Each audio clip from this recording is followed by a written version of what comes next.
ಎಲ್ಲರಿಗೂ ನಮಸ್ಕಾರ. A very good afternoon to you all. Today we will understand the importance of the nutrition in major emergencies. That means the management of nutrition in case of disasters. According to the Universal Declaration of Human Rights, that is UDHR of Article 25 bar 1, it quotes like this: everyone has the right to a standard of living adequate for the health and well-being of himself and of his family, including food. Right? So what does this mean? It means that whether in normal life or in emergency situations, every individual has the right to a standard of living adequate for the health and well-being of an individual as well as his or her family, which include a special component called as food. And now in today's discussion we will focus on the need for the nutrition in case of emergencies. So in emergency context, it is important to reaffirm the fundamental right of everyone to have access to adequate food and as well as to the safe food. So emergency context ನಲ್ಲಿ adequate ಸಾಕಾಗುವಷ್ಟು ಆಹಾರ ಮತ್ತು ಶುದ್ಧವಾದ ಆಹಾರ ಎಲ್ಲರಿಗೂ ಸಿಗುವಂತೆ ನೋಡಿಕೊಳ್ಳುವಂಥದ್ದು ಅದು ತುಂಬಾನೇ ಮುಖ್ಯ. That is what the Universal Declaration of Human Rights Article 25 bar 1 quote. So it is very much important to reaffirm the fundamental right of everyone to have access to adequate food as well as to the safe food. And in recent years, we have seen that there is a rise in incidences of both natural emergencies as well as man-made emergencies. So emergencies ಅಂತ ಅಂದ್ರೆ ನಾವು ಇಲ್ಲಿ discuss ಮಾಡ್ತಾ ಇರುವಂತದ್ದು disasters.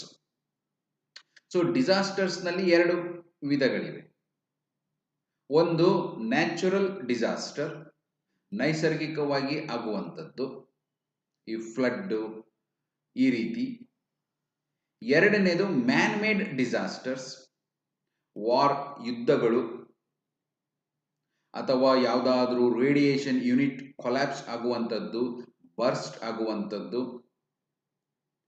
So there are two types: the natural emergency or the disaster and the man-made emergency or the disaster. Recent years you have seen a significant rise in both the cases, right? So to quote an example, you have drought, flood, earthquakes, and sometimes a major destruction of the crops in large hectares by diseases or pests. So these are all, or they come under nature induced famines, kshama.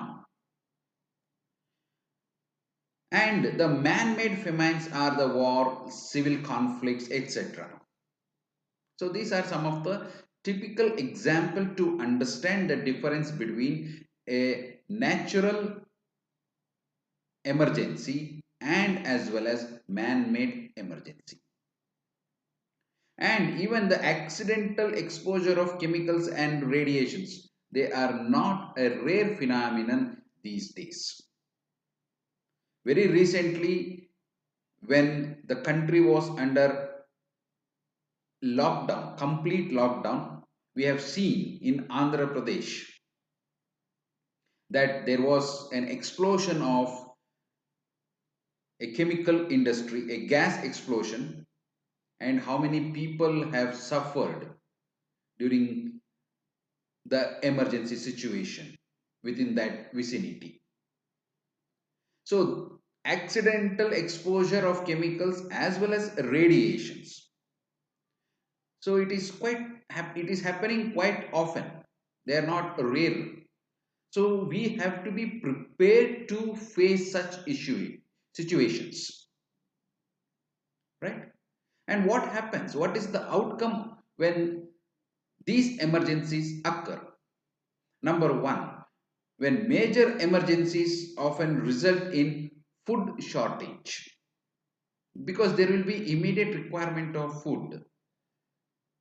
People cannot cook the food by themselves because they have to be vacated from the places where the emergency is. Number two, impair the nutritional status of the population.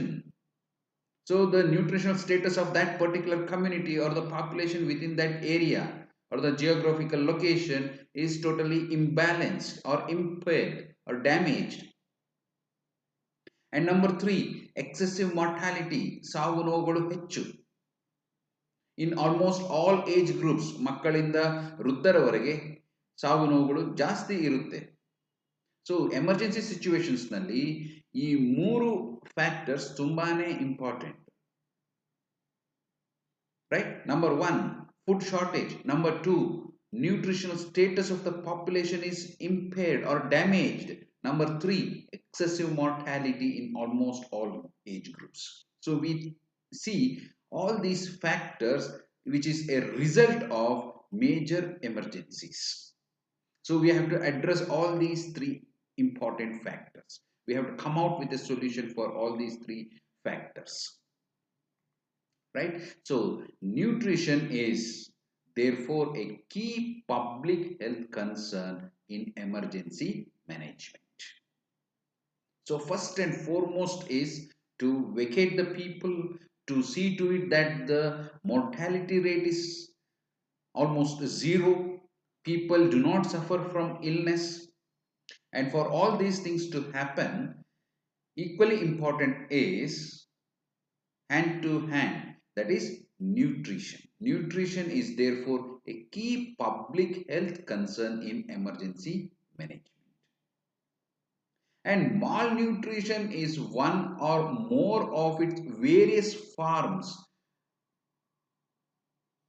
is a main feature during disasters or calamities. ಎಲ್ಲೆಲ್ಲಿ disasters ಅಥವಾ calamities ಆಗುತ್ತೆ ಅಲ್ಲಿ mall nutrition ಅನ್ನುವಂಥದ್ದು ಬಹಳ ಎದ್ದು ಕಾಣುವಂತ ಒಂದು factor, right? Because the nutritional needs of the affected population or maybe even the subpopulation, they are not met completely. Malnutrition ಹಸಿವಿನಿಂದ ಆಗಬಹುದು. ಎಷ್ಟೋ ಬಾರಿ ಈ ತರ ಸಿಚುವೇಶನ್ಸ್ಗಳಲ್ಲಿ, ಎಮರ್ಜೆನ್ಸಿ ಸಿಚುವೇಶನ್ಸ್ಗಳಲ್ಲಿ ಒಂದು ಹೊತ್ತಿನ ಊಟ ಸಹ ಸಿಗದೇನೆ ಇರಬಹುದು. So malnutrition is a biggest challenge. And this can happen when nutritional needs of the affected population or a subgroup of that population are not met completely.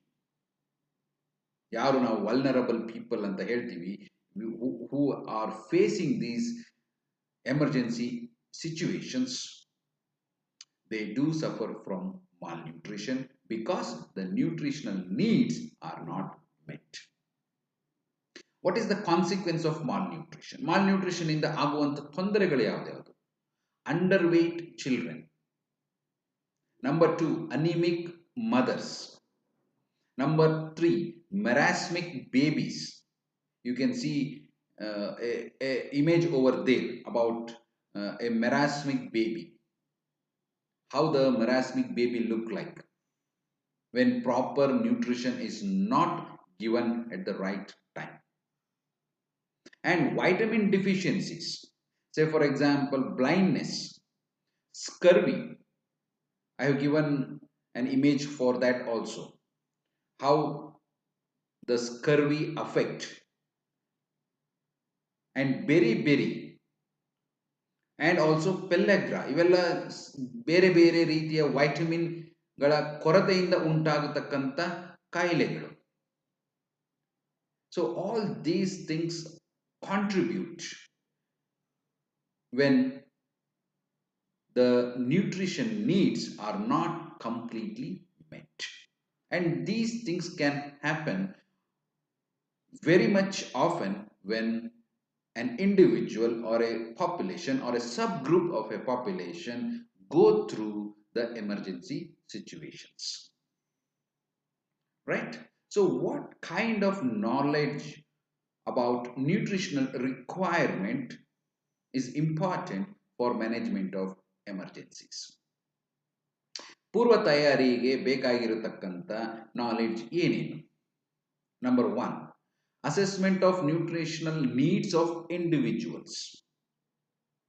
ಪ್ರತಿಯೊಬ್ಬ ವ್ಯಕ್ತಿಗೂ ಇರುವಂತಹ ನ್ಯೂಟ್ರಿಷನಲ್ ರಿಕ್ವೈರ್ಮೆಂಟ್ಸ್ ಏನೇನು? ಅವನ ಏಜ್ಗಾಗಿರ್ಬೋದು, ಅವನ ಹೈಟ್ಗೆ ಆಗಿರ್ಬೋದು, ರೈಟ್?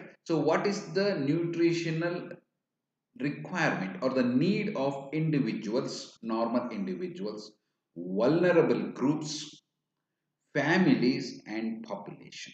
So idu assessment ಆಗಬೇಕು. ಎರಡನೇದು monitoring of nutrient intake in these groups. Assessment ಮಾಡಿದ್ದಾಯ್ತು ಮತ್ತೆ ಅವರಿಗೆ ನ್ಯೂಟ್ರಿಷನ್ ಅನ್ನು ನೀವು ಪ್ರೊವೈಡ್ ಮಾಡಿದ್ದು ಆಯ್ತು, ಆದರೆ ಆ ಕೊಟ್ಟಿರುವಂತ ನ್ಯೂಟ್ರಿಷನ್ ಅವರು ನಿಜವಾಗ್ಲೂ ಸೇವನೆ ಮಾಡ್ತಾ ಇದ್ದಾರಾ? So assessment of or the monitoring of nutrient intake in these groups, right? And number 3, ensuring that adequate quantities of food are being procured or made available through rations, supplements, etc. Right?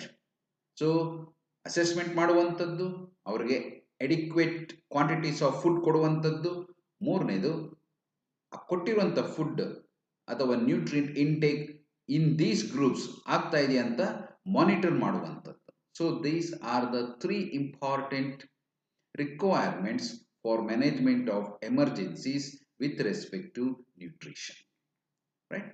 And identification of the most vulnerable groups is also essential. Vulnerable groups ಯಾವ್ದ್ಯಾವುದು ಅದನ್ನು identify ಮಾಡ್ಬೇಕು ನಾವು. Number 1, pregnant and lactating women. ಇವರಿಗೆ ಈ vulnerable groups ಅಲ್ಲಿ ಬರುವಂತವರಿಗೆ additional nutrient ಕೊಡಬೇಕಾಗ್ತದೆ. ಯಾರ್ಯಾರು ಹಾಗಾದ್ರೆ? Number 1, pregnant and lactating women. Number 2, infants, young children ಮತ್ತು single adults, widows and widowers in older age group. So they are called as single adults. And most important, ಈ vulnerable groups ಅಲ್ಲಿ already people who are suffering from diseases like diabetes, cancer, right? So they also require a special attention. So assessment and identification and assessment of vulnerable groups is a biggest challenge during disaster management, especially with respect to nutrition. ಸೊ ಹಾಗಿದ್ರೆ ಅವರಿಗೆ additional ಆಗಿ nutrition requirement ಇರುತ್ತೆ. ಆ groups ಯಾವ್ದ್ಯಾವುದು? Number 1, pregnant and lactating women. Number 2, infants and young children. Number 3, single adults. And number 4, among these people there could be people who are already suffering from diseases like diabetes, cancer and immunodeficiency diseases, right? So initial stage ಅಲ್ಲಿ ಏನಾಗುತ್ತೆ, ಯಾವುದೇ disaster ಆದಾಗ ಅಥವಾ emergency situation ಬಂದಾಗ there will be lot of instability, there will be acute shortage of the food and other commodities, and there will be huge mobility or mass movement of people, right? So ಹಾಗಿದ ಮೇಲೆ what are the information that is required for management of emergencies? Number 1, Management or intervention needs accurate information about actual situation that include many a times non-nutritional components. So it is always not the nutrition only. Even non-nutritional component are also equally important, right? So number one, population size ಏನು? Geographical dispersal of population. Number two, age groups. ಆ population ಒಳಗಡೆ ಯಾವ age ಗ್ರೂಪಿನ individuals ಇದ್ದಾರೆ. Number three, current nutritional status of that particular population. ಯಾವ population ಈ disaster ಮುಖಾಂತರ ಹಾದು ಹೋಗ್ತಾ ಇದೆ ಅಥವಾ ಎಮರ್ಜೆನ್ಸಿ ಸಿಚುವೇಶನ್ಸ್ ನಲ್ಲಿ ಇದೆ ಅಂತ population, right? And number four, nutritional deficiencies and if there are any endemic diseases within that population. Number four, purchasing the power, right? Power is equally important. And next, potable water, drinking water, good drinking water. Number seven, fuel supply, right, for cooking purpose and various other purposes. Then access to the food, seeds and various tools for their livelihood, and threats to security, political imbalances and military situations, and underlying causes of the crisis. What are the causes for that particular crisis? So the information regarding all these are required for managing the nutritional related emergency situations. And in major emergencies, most urgently needed action is to prevent death and illness caused by malnutrition. So that is most important, right? And basic energy and protein requirements are primary concern. That is no doubt. Basic energy ಮತ್ತು protein requirement ಬೇಕೇ ಬೇಕು ಅವರ ಆಹಾರದಲ್ಲಿ. ಆದರೆ micronutrients ಸಹ ತುಂಬ ಮುಖ್ಯ. They must also be met if blindness, disability and death have to be avoided, right? So macronutrients ಜೊತೆಗೆ micronutrients ಕಡೆನೂ ಹೆಚ್ಚು ಗಮನ ಕೊಡಬೇಕು ಮತ್ತು ಅದನ್ನು ಸಪ್ಲೈ ಮಾಡಬೇಕು, right? So what are the nutrient requirements during emergencies?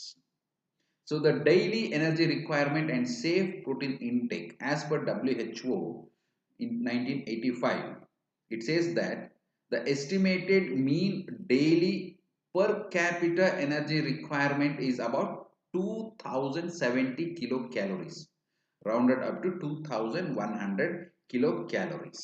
This is for one individual, right? And it is dependent on ಯಾವುದರ ಒಂದು ಆಧಾರದ ಮೇಲೆ ಇದನ್ನ ಹೇಳ್ತಾ ಇದ್ದಾರೆ ಅಂತ ಅಂದ್ರೆ, number one, the age or sex distribution of the population. Number two, the mean height of adult men and women. ಅವರ ಪ್ರಕಾರ WHO ಪ್ರಕಾರ men should be 169 centimeter and women should be 155 centimeter. ಇದು ಹೆಚ್ಚು ಇದ್ದಂತ ಪಕ್ಷದಲ್ಲಿ ಕಿಲೋ ಕ್ಯಾಲೋರೀಸ್ 2100 ಕಿಲೋ ಕ್ಯಾಲೋರೀಸ್ ಏನಿದೆ ಅದು very ಆಗುತ್ತೆ. And it is not true for all the age or all the sex. So age ಕಡಿಮೆ ಇದ್ದಾಗ ಸ್ವಲ್ಪ ಕಡಿಮೆ ಮತ್ತು ಜಾಸ್ತಿ ಇದ್ದಾಗ ಜಾಸ್ತಿ, ಹೀಗೆ ವೇರಿ ಆಗುತ್ತೆ. So age and sex distribution of the population is taken into consideration.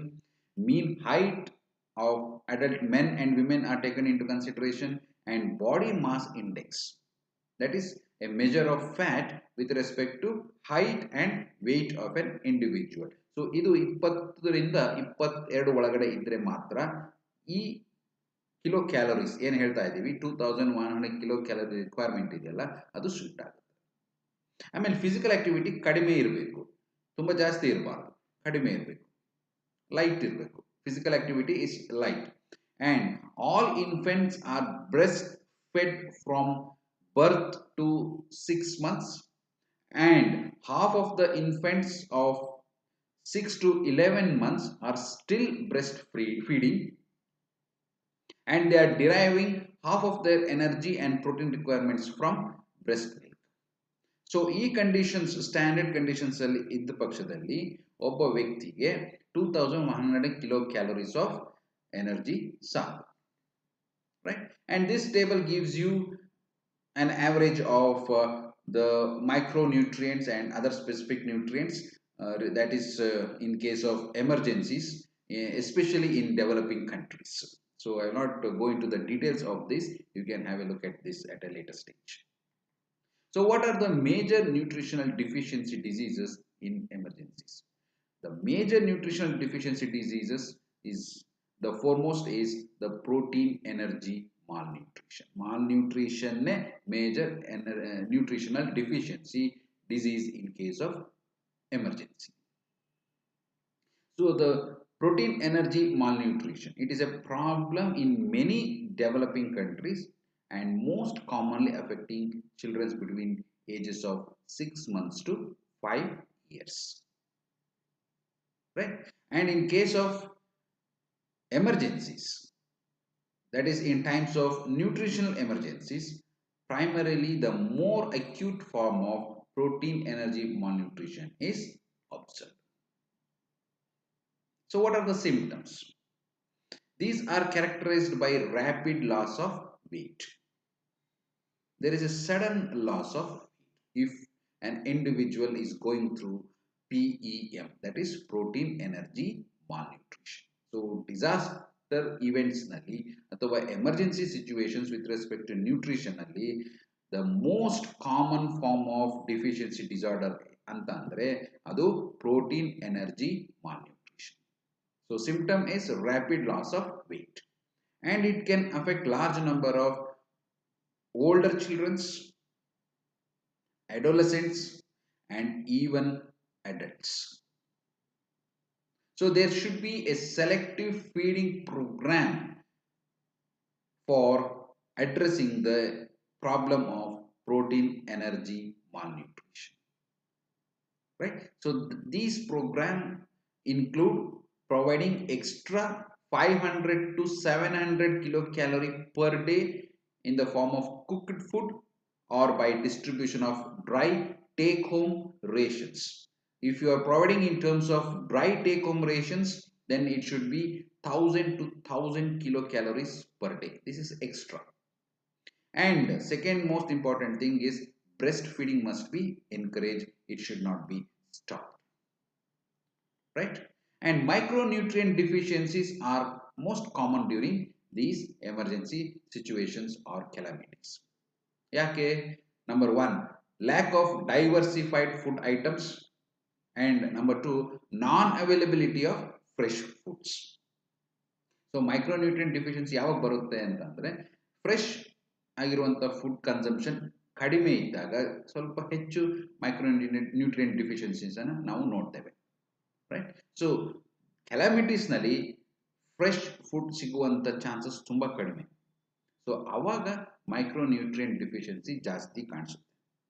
So the policy makers are the guidelines framed to address the issues of natural or man-made disasters, availability of fresh food should be taken into consideration with utmost priority. Otherwise, people will suffer from micronutrient deficiency even if they are consuming food. Right? All forms of vitamin and micronutrient deficiency diseases can be seen in affected population if preventive measures have not been taken in time. So what are the problems that people face? Number one, iron deficiency anemia. Number two, vitamin A deficiency blindness. Agle nodid hage very pellagra, edema, goiters. Right? So these are some of the important deficiency disorders which occur due to non-availability of fresh foods, which is associated with micronutrient deficiency. So there are several approaches for preventing onset of micronutrient deficiency in emergency situations which is affecting large population. Number one, increase the daily ration. Number two, vary the composition of the food basket. You change the composition. It could be fresh fruits and vegetables someday, and some other day pulses, groundnuts, something like that. An alternative, best alternative is to produce the fruits and vegetables wherever the space is available, and including micronutrient fortified foods, right? Andre supplement tarane. This is called as fortification. That is enrichment. ಈಗ salt ಅಲ್ಲಿ iodine ಸೇರಿಸಿರುವಂಥದ್ದು, that is iodized salt ಅಂತ ಹೇಳ್ತೀವಲ್ಲ, this is a typical example. So that is called as fortification of food ಅಂತ ಹೇಳ್ತೀವಿ, add ಮಾಡುವಂಥದ್ದು. So ಈ ತರ micronutrients ನ ಫುಡ್ ಬೇರೆ ಬೇರೆ ಮೇಜರ್ ಫುಡ್ ಕಾಂಪೋನೆಂಟ್ಸ್ಗೆ ಆಡ್ ಮಾಡುವಂಥದ್ದು, ಅದನ್ನ ನಾವು ಕನ್ಸ್ಯೂಮ್ ಮಾಡುವಂಥದ್ದು. So including micronutrient fortified foods in a ration itself, and providing supplementation when there is likely to be a specific deficiency. ಯಾವ್ದಾದ್ರು ಒಂದು ಸ್ಪೆಸಿಫಿಕ್ ಡಿಫಿಷಿಯನ್ಸಿ ಇದ್ದ ಪಕ್ಷದಲ್ಲಿ ಸಪ್ಲಿಮೆಂಟೇಷನ್ ಅನ್ನ ಕೊಡುವಂಥದ್ದು, right? So in order to ensure food safety in disaster situations, certain recommendations or guiding principles are given. Number one, sharing of information on storage of food commodities in the stock. So these are some of the guiding principles or recommendations in case of disaster management. Sharing of information on storage of food commodities in the stock. So you have to share proper information on how to store the food commodities. Number two, ensure safe storage and food security at community level and at family level. And number three, conducting minimum standard test for the food before supply during disasters to ensure hygiene. Already people are victim of a disaster, and if you do not provide a food without testing its hygienity, then again the people, you are putting the people under severe stress. They will be again suffering from diseases. So minimum standard test for food should be conducted before supplying during the disasters to ensure hygiene, and providing food as per the needs of the different age groups. So you cannot just distribute the food randomly. Based on the age group, there should be supply, or the food has to be provided as per the needs. And save the grain campaign. Don't just waste the grains. So awareness has to be created to save the grains. And ensuring availability of safe cooked or dry food along with medicines and water. And then just planting the mango, jackfruit, cashew, tamarind. So either large plants on large scale wherever the space is available, so that can actually help the population or a subgroup of a population to get the required micronutrients as well as the macronutrients for that particular community during disastrous conditions. And having long-term infrastructure and system arrangements so as to manage the disaster prior to the occurrence of any disaster. So the government or the local community should be capable enough in terms of infrastructure and the system arrangement to manage the disasters, right? So these are some of the guiding principles or recommendations given by various regulatory bodies with respect to the disaster management when we speak about nutrition. So with this concept, I have made sure that the idea of nutrition in case of calamities or famine or the disaster management, and how the nutrition has to be given priority in these situations. So everything has been covered, and if you require any further reading, you can always go ahead with some of the information that is available in various I resources. So with this, I'll stop my discussion over here, and whatever the unit that has been allotted, so I have completed all the units. So if any information is required, you can always access uh, many resources which are available. So with this, I'll take your leave. Thank you very much for your kind cooperation. Thank you one and all.